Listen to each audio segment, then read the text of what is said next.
Dos alunos. E para começar a nossa aula de hoje, redação nota 1000, nada como um momento de meditação. Então peço a vocês que por alguns momentos, no silêncio, na calma, sentem um pouco, respirem fundo, tirem todos os barulhos que estejam em volta, relaxem, fechem os olhos, fiquem em uma posição confortável. E vá ouvindo um pouco essa música e vá meditando em seu coração, entregando ao Senhor todos os seus pensamentos, todas as suas angústias, todos os seus medos. E que possamos, nesse momento difícil pelo qual estamos passando, não fraquejarmos, não desistirmos, pois somos fortes, somos capazes e temos uma força divina que nos impulsiona, que nos guia, que nos eleva. Então respira fundo, 3 vezes, vamos lá?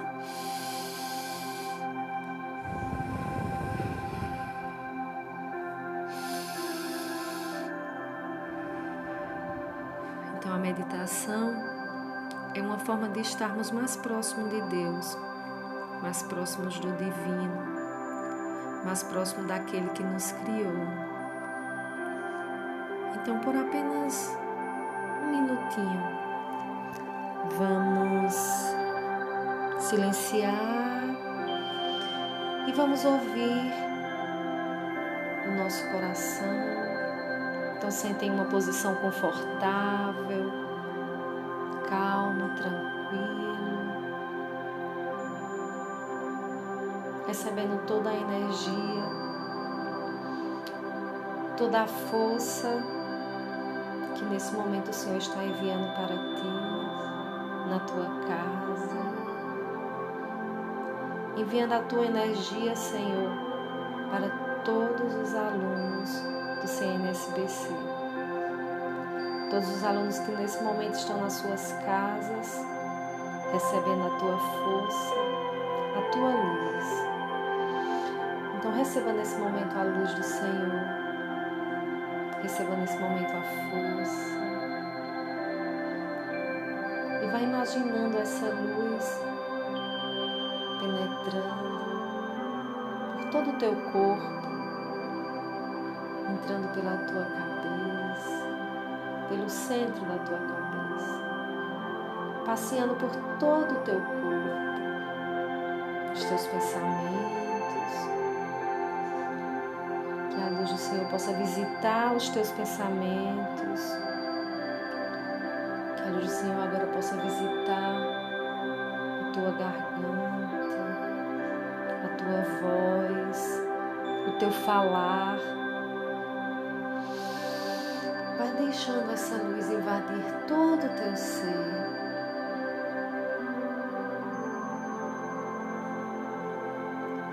O teu coração. Coloca a mão no teu coração. E deixa essa luz invadir o teu coração, para que possa sentir a força. Sentir que és amado, que és querido pelo nosso bom Deus, que és especial. Agora deixa que o Senhor agora visite o teu estômago, o teu alimento, visitando o teu alimento, tudo aquilo que estás ingerindo, para que a ansiedade e o medo não possa visitar a nossa vida, para que possamos ser plenos, corajosos, fortes, sabendo que a força do Senhor nos guia. Nesse momento agora deixa que a luz do Senhor fortaleça tuas pernas, teus braços, teus membros superiores e inferiores. para que possa receber essa força e essa luz do Senhor. Respira e deixa que essa força esteja conosco em nossa aula, nesse nosso momento que estamos na presença do Senhor. Então, depois dessa nossa meditação, desse nosso momento de entrega ao Senhor, vamos agora falar um pouco da nossa aula, né? Alguns dias, semana passada não tivemos aula e hoje estou retornando com vocês com algumas temáticas, tá, gente? Então, vamos ter foco, atenção, não desistir e, principalmente, fazer o nosso roteiro de estudo, porque sei que o nosso roteiro de estudo é primordial. Então, qual é o tema da nossa aula de hoje? Cada texto no seu galho, né? A nossa aula de redação de hoje, ela vai frisar um pouco essa questão de cada texto no seu galho. O que significa isso, né? Eu quero também enfatizar um pouco para vocês que eu elaboro minhas aulas fundamentada em um livro, né? Como escrever para o Enem, roteiro para uma redação nota 1000, da professora Arlete Salvador. O livro é de uma edição de 2019, então eu sempre fundamento minhas aulas nesse livro, né? E vou colocar também alguns links aqui na descrição desse vídeo para que vocês possam acompanhar alguns outros materiais que eu pesquiso e vejo a melhor forma de passar esse conteúdo tão maravilhoso, tão necessário para vocês, tá bom? Então, os vários textos e suas funções. Então, como eu digo, cada texto no seu galho quer dizer que cada texto tem sua função. Certamente, quando você vai escrever uma cartinha para a namorada, um bilhetinho para a mãe ou um texto para o professor, você vai adequar a sua linguagem ao tipo de situação discursiva que você está utilizando. Então, a situação discursiva, ela é importantíssima para que você possa adequar a sua linguagem e os seus textos às diferentes situações. Não é? Nós sabemos que existem várias situações. Se você imaginar durante o dia quanto você escreve, né? Você escreve um texto no WhatsApp, você escreve um bilhete, uma carta, um e-mail, né? Dá um recado. Então, isso tudo são formas de usar a escrita. Então, a escrita, realmente, ela é uma técnica, uma estratégia, né? Importantíssima na nossa vida. E escolher a situação correta, o texto correto, a palavra correta, não é fácil. Mas nós vamos conseguir isso. Tá? Nós temos vários tipos de textos. Como vocês podem ver aqui na imagem, nós temos livros, bilhetes, uma reunião, é um tipo de linguagem oral, que nós temos a linguagem oral e a linguagem escrita, né? Sabemos que quando não existe dicotomia entre oralidade e escrita. Já diz um professor, né, um grande mestre, que é Marcuski, que ele era professor da Universidade Federal de Pernambuco, e ele criou um gráficozinho para representar que não existe dicotomias entre fala e escrita.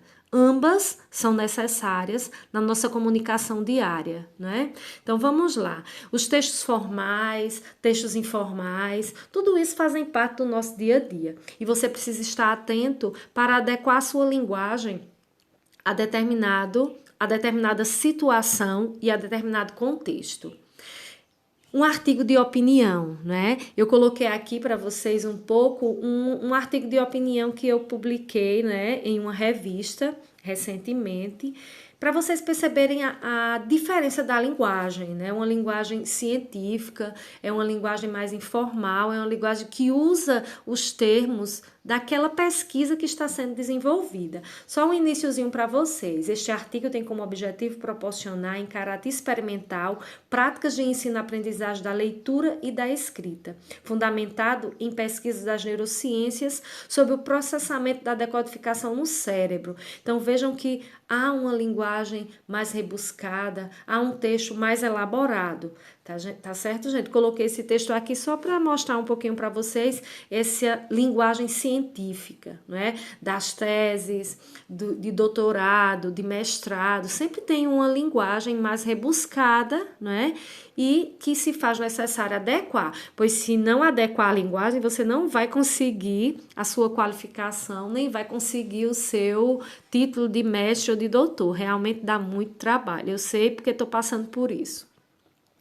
Aí também eu trago também aqui para vocês a dedicatória do texto de Machado de Assis, né? De um trecho, para que vocês percebam também que o texto poético, ele tem diferentes nuances. O texto poético, ele pode dizer o que ele quiser, porque ele vai para a subjetividade, mas ele também precisa ser compreendido. E como uma dica de leitura, eu deixo para vocês o livro Memórias Póstumas de Brás Cubas. Que livro, gente, que linguagem, uma linguagem esplendorosa, uma linguagem maravilhosa. Então, super indico para vocês. Esse livro, né, é interessante que esse livro ele fala em um caráter bem, às vezes você até ri lendo, né, fazendo a leitura desse livro. Eu já fiz a leitura desse livro 2 vezes e sempre fico encantada, porque imagine um morto que conta suas memórias, né?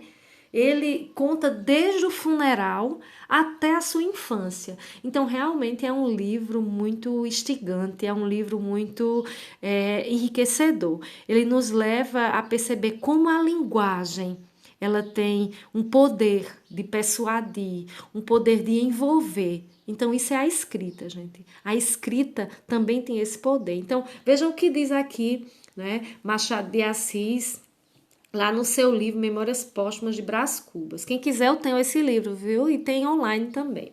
Ao verme que primeiro roeu as frias carnes do meu cadáver, dedico como saudosa lembrança estas memórias póstumas. Então vejam a eloquência, vejam o jogo de palavras, né? A intertextualidade que faz com o momento, saudosa lembrança. Como essas palavras soam diferente do artigo de opinião, né, que eu acabei de ler, diferente do texto científico. Então, o texto poético ele tem essas nuances. Então, é por isso que eu digo, é cada texto no seu galho, cada situação comunicativa no seu momento, na sua situação.